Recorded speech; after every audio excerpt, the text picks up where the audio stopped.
I hope you have your packing tape because we have a loaded show on tap for you today. Everything you need to know. Texans, Steelers, injury report, the keys to victory. I got it all wrapped up in a nice little bow into a single show just for you folks at home. But first, everybody, let's get loud. Let's get pumped because it's Battle Red Week, baby. Texans bringing out these icy jerseys. Going to be wearing the all reds for J.J. Watt's Ring of Honor induction. And if you're pumped to see our boys wearing all red, the Battle Red, we're going to war, baby. Spam red in the comment section right now if you're pumped up. Let's go. It's Battle Red Week. Nothing better. Spam red down in the comment section. Now, we got the injury report for the Texans versus the Steelers. A little less pumped to see the Texans injury report than I am to see them in the Battle Red jerseys because the list is pretty long. Here are the guys who did not practice.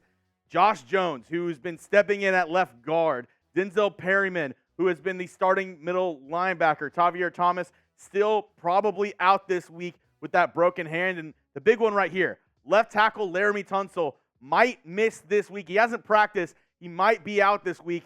So the Texans offensive line is going to look a lot different if he is not going to play and suit up on Sunday. And these guys were all limited.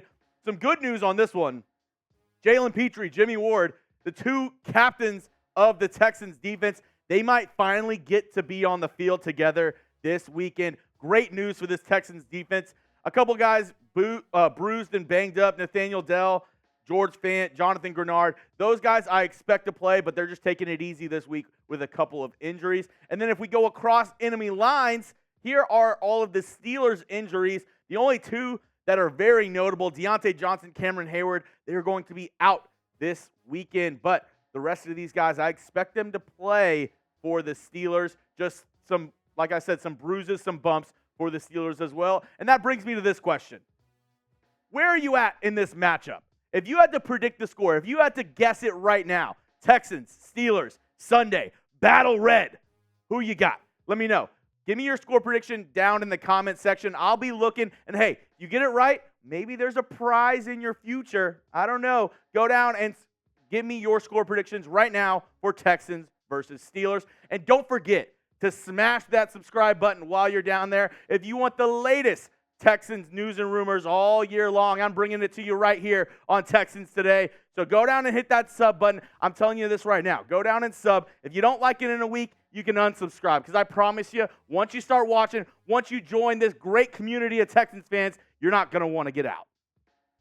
Now, here are my keys to victory for Texans versus Steelers. Coming off a great win against our division foe, the Jacksonville Jaguars. My first key to victory, kind of alluded to it with the injuries, is you got to keep C.J. Stroud upright. The offensive rookie of the month, C.J. Stroud. I've been calling it for weeks right now. Everybody spam CJ7 in the comment section. He is your offensive rookie of the month, and he's been balling out. But I would be lying if I didn't say I was a little worried about this Steelers pass rush. T.J. Watt, Alex Highsmith, two bona fide dudes on the Steelers defensive edge rushing unit. Both of these guys can get after the quarterback. And with a battered and bruised offensive line, this has me very worried. You see a ton of different, injured IR on this depth chart right now. Yeah, it's bad. Laremy Tunsil, Josh Jones, if they're not able to play on Sunday, it's bad news for the Texans offense and for the Texans as a whole because I don't know how they're going to hold up. Austin Decklis has been practicing at left tackle and right tackle this week. I mean, it's gonna be a struggle if Laremy Tunsil and Josh Jones are out this Sunday, but hopefully Bobby Slowick, this Texans offense, they can find ways around that and get this offense going up against the Steelers.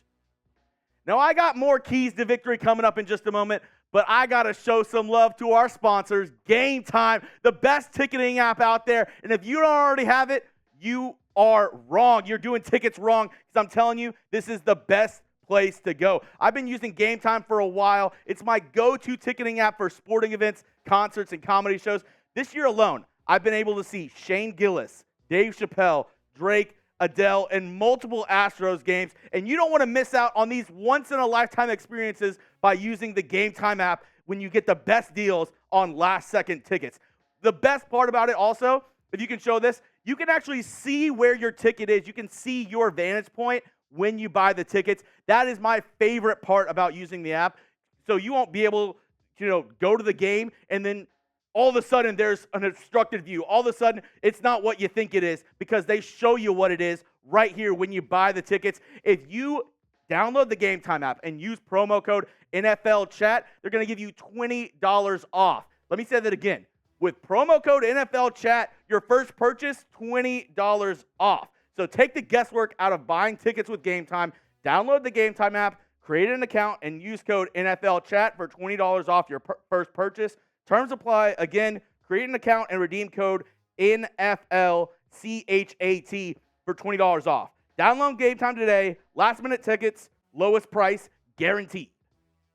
Next up, you got to keep them guessing. And this also goes back to the offensive line. The Steelers D-line, they're going to be running with their ears pinned back. So you got to keep them guessing. You got to, get some motion in there, get some screens in there. Don't just let TJ Watt, Alex Highsmith get after CJ Stroud. And I think the best use of this, and it was kind of showed in this Texans versus Jags game, you got to get some motion behind the line of scrimmage. This play, John Mechie motioned behind C.J. Stroud. They did the fake jet sweep, and then they ended up passing it to John Mechie. Things like that where the linebackers, where the defensive ends, they can't just get after the quarterback. And things like that and using screens can really, subvert this Steelers pass rush, at least for a couple seconds, so C.J. Stroud doesn't absolutely get destroyed. My next key to victory, you got to lock down George Pickens. He is their number one and best target on the offensive side of the football. Najee Harris has had a bad year. Kenny Pickett, he's not as good as expected this season, but his go-to guy right here is George Pickens. And we look at his stats through the first 3 games, 13 receptions on 23 targets, 18.3 yards per reception. That is very high. He only has 1 touchdown, but he is an absolute animal. The Texans need to lock down George Pickens, and that will really help this Texans defense a lot on Sunday if number 14 for the Steelers doesn't get the ball. Another key to victory, you got to pressure Kenny Pickett. Under pressure, Kenny Pickett is not as good as if he's able to sit back in the pocket and dissect the defense. And we saw that in the first 2 weeks. Pickett's pressure to sack rate this season, 15.1%, which is very high for NFL quarterbacks. Pressure to sack rate, that means the amount of times he's getting pressured, 15.1% of the time, that turns into a sack. And if we look at his stats from the first 2 games where he was getting absolutely blitzed and pressured throughout the entire game, his completion percentage, 60.5%, yards per attempt, a measly 6 yards, 2 touchdowns and 3 interceptions. The 49ers and Browns were able to rattle Kenny Pickett, and the Texans need to do that on Sunday if they want to come out with the W. And you got to look at this guy first and foremost. Will Anderson Jr., the first-round pick from this past year. The Texans traded up to number 3 to get him. 13 tackles, 1 tackle for loss, only 1 sack, and 5 quarterback hits. I know the numbers don't look great, but he's got an extremely high motor, and he makes impact plays. We saw that with the blocked field goal against the Jaguars last week. If Will Anderson can get his hands on Kenny Pickett, that's going to mean great things for this Texans team. And my last key, you got to play with intensity. We all saw it last week. We all saw the Texans against the Jaguars, how they came out with a ferocious intensity, and they didn't back down. They got to do that this week, and that kind of encapsulates everything about what Battle Red is. You're going into battle. You're getting ready. You're going into war with your boys against the other team. It's you versus him, mano a mano. You got to line up and just beat the guy across from you. I need the Texans to play with that intensity this week. I really love what I saw in Week 3 against the Jags. Can that carry over to this week against the Steelers? If that is able to happen, I'm thinking the Texans are going to get a dub for J.J. Watt's Ring of Honor ceremony. And I want to thank every single one of you who made it to the end of today's video. Go down and spam those H's if you believe in this team. If you're a true Texans fan, I want to see a bunch of H's down in the comment section for Battle Red Week. Let's go, Texans fans.